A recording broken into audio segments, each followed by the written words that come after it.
Everyone, welcome back to my channel রিয়ান্স ওয়ালে। সবাইকে স্বাগত আর অনেক অনেক ভালোবাসা জানিয়ে আজকে নতুন একটা ভিডিও শুরু করলাম। তো সবাই প্লিজ পুরো ভিডিওটা দেখো আর লাইক কমেন্ট করে জানিও যে ভিডিওটা কেমন হয়েছে। তো সকাল সকাল দেখতে পেলে চা করছিলাম। আমি তার আগে ফ্রেশ হয়ে বাসি জামা কাপড় ছেড়ে চলে গিয়েছিলাম রান্নাঘরে চা করতে। চা করে চা খেতে খেতে আমার হাজব্যান্ড ফোন করেছিল, হাজব্যান্ডের সাথেও একটু গল্প করে নিলাম, যেহেতু এখানে থাকে না সকালবেলার টাইমটাই ওর সাথে কথা হয় আর রাত্রিবেলা কথা হয়। তো এই চা খেয়ে চলে এসেছি বিছনা গোছাতে। বিছনা গুছিয়ে ছেলেকে খাইয়ে দাইয়ে রান্নাঘরে রান্না করতে চলে গিয়েছি। আজকে না আমার মেয়ে স্কুলে যাবে, তো আজকে রান্নাটা সকাল সকালই সেই কারণে বসিয়ে দিয়েছি। তো এই দেখো মাছ নিয়েছে আমার শাশুড়ি মা, সেই মাছ করবো। আর এদিকে হচ্ছে ছেলের জন্য সব রকম সবজি দিয়ে ডাল চাল দিয়ে একটা খিচুড়ি বসাবো, আর পটল আলুর তরকারি আর ভেন্ডি ভাজা। তো এই রান্না করতে করতে আজকে তোমাদের সাথে আমি একটা কথা শেয়ার করি।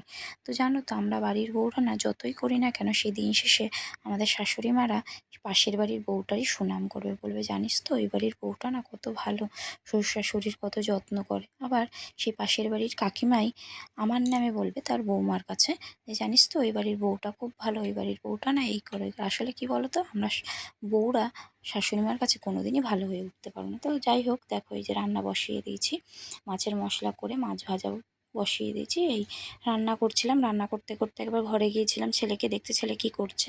তো এই ছেলে দেখো পাশের বাড়ির একটা বাচ্চার সাথে বসে বসে একা একা খেলছে। তো ও খেলছিল, ওকে স্নান টান করিয়ে দিয়ে খাইয়ে দাইয়ে দেখো শ্বশুরকে খেতে দিয়ে দিয়েছি। খাইয়ে দাইয়ে দিয়ে আমি দুপুরবেলা একটু ঘুমিয়েছিলাম, ঘুম থেকে উঠে রেডি হয়ে নিয়েছি। আজকে বাড়ির পুজোর ভাসান, বিশ্বকর্মার পুজোর। তো সেই ভাসানেই আমরা যাব। আমরা যাচ্ছি হচ্ছে দক্ষিণেশ্বরের আরিয়াদাও ঘাটে। তো তোমরা কে কে চেনো এই জায়গাটা বা কে কে থাকো আমাকে প্লিজ কমেন্ট করে জানিও। তো এই দেখো এসেছি আমরা ভাসানে। তো এই ঠাকুরটা না আমাদের ঠাকুর না, এই ঠাকুরটা হচ্ছে অন্য একটা ঠাকুর। আমাদের ঠাকুরটা এরপরে ভাসানো হয়েছে। আমাদের ঠাকুরটার ভিডিও করে দেওয়ার কেউ ছিল না, সেই কারণে আমি এই ঠাকুরটা ভালো লাগছিলো বলে এই ঠাকুরটার একটা ভিডিও করেছিলাম। ঠাকুরটা কি সুন্দর না বলো? তো এই ভাসানের পর আমরা বাড়ি চলে গিয়েছিলাম। আর বাড়ি যাওয়ার পর না আমার প্রচণ্ড মাথায় যন্ত্রণা করছিল। তা মেয়েকে বলার পরে মেয়ে মাথায় তেল দিয়ে মাথাটা সুন্দর করে আঁচড়ে একটা চুল বেঁধে দিয়েছিল। তো আজকের ভিডিওটা এইটুকুই। সবাই পাশে থেকো আর জানিও ভিডিওটা কেমন লাগলো।